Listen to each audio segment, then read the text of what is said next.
The Roadrunners opened up with a 103-77 win over Trinity on opening night, but unfortunately, weather disrupted opponent travel for Game 2. So that launches UTSA right into the first road game Tuesday night at Bradley. Then the Roadrunners are back at home against Little Rock on Saturday. Coach, first off, congratulations on UTSA win number 1. But do you want to go ahead and get us started by talking about what you saw from your squad last week and what's happening for the Roadrunners this week? Yeah, thanks.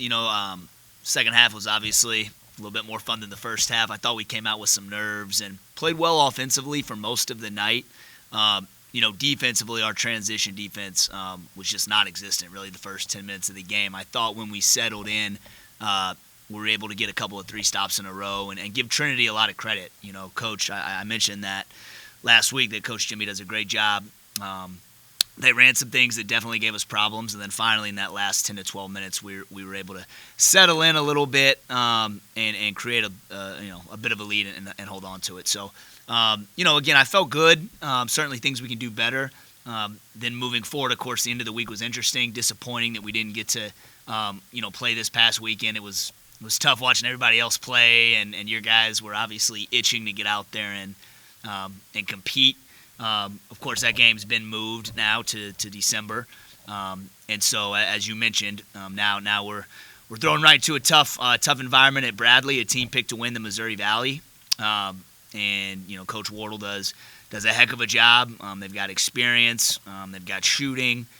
This is going to be a big time game. I mean, it's right there as you look at like those tier 1 kind of top whatever team on the road. They're a really good team. And so I'm excited to get out here, and we're flying out here soon, and we'll get out there and get ready to go. Sean, go ahead and jump in for us. Coach, you mentioned some improvements you can see on the defensive end, but statistically, I think you forced 28 turnovers, you had 21 steals. It kind of came on late in the game. What's the potential that you see defensively, even though you're not there yet?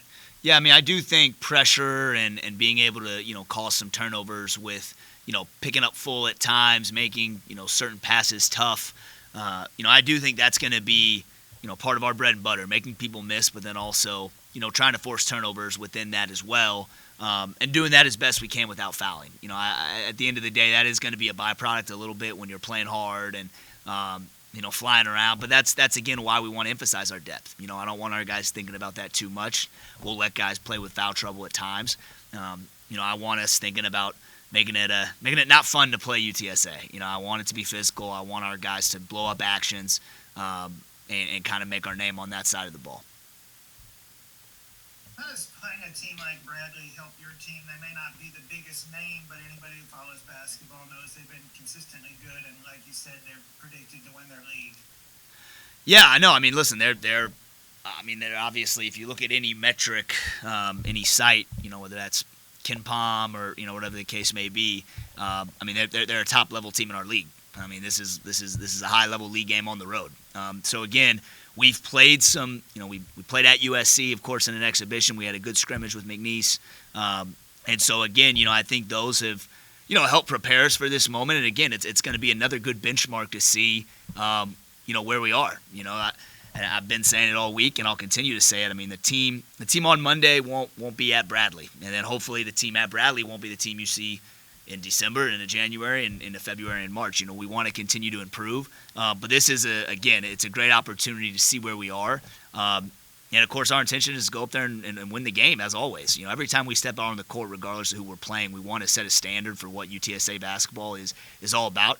Easier said than done when you're playing really good teams. We have to have an energy, and an effort, and an attitude, and a focus for 40 minutes to come back with a W. What were some things that maybe pleasantly surprised you about the team's first game on Monday? Well, again, I thought, we knew there was going to be some adversity in that game. Just, first time at home. We have a lot of guys playing new roles, and offensively to come out and obviously share the ball the way we did. Pretty good with, 13 turnovers. I think it was like an 81 possession game is actually pretty good. We want to be 12 and under, but that percentage wasn't terrible. To win the turnover battle by 15 was outstanding. Our goal is always +6 for the game. I think we shot it better than the numbers probably indicate. There in the last 4 or 5 minutes, we missed just 5 kind of forced ones in a row, I think, when the game was sort of over with. I thought we moved the ball against the zone. You don't see a ton of that. I think potentially we could see some 3-2 tomorrow night. When you play someone like Merrimack here in a couple of weeks, they're gonna be in zone the whole game. That's similar to Trinity. So getting that experience against a good zone certainly I think will help us moving forward. So yeah, listen, there's a lot of things we got to improve on, but there's a lot of positive takeaways too. And so we just got to continue to push those forward. You're back home on Saturday against Little Rock. Obviously, I know you focused on the Bradley game, but how do you expect Little Rock to test your team and to help you? Well, another team that's I'm pretty sure picked to win their league. I mean, I think if you look at 7 of 11, or I guess 12, because we play North Dakota twice. I mean, we play 6 or 7 teams in the non-conference that are either picked to win their league or top 2 in their league. So Little Rock's another one of those. They've gotten off to a bit of a slow start because of injury. Again, really well-coached team, really disciplined. Haven't gotten a chance to really dive into them as much as I will because, obviously our entire focus is on Bradley and trying to go get a big road win. So, every game, our prep and focus will be the same, and it needs to be. With our schedule, with the coaches we play, with the teams that we play, we've got a big couple weeks coming up ahead where we can really gauge where we are, and if we're able to go win a lot of these games, we should feel really good about that. All right. Does anybody have anything else this morning? Okay. Well, thank you very much, Coach, for taking the time. I know we're about to get underway headed to Illinois, and good luck this week, and we'll see you soon. Appreciate it, guys. Birds up.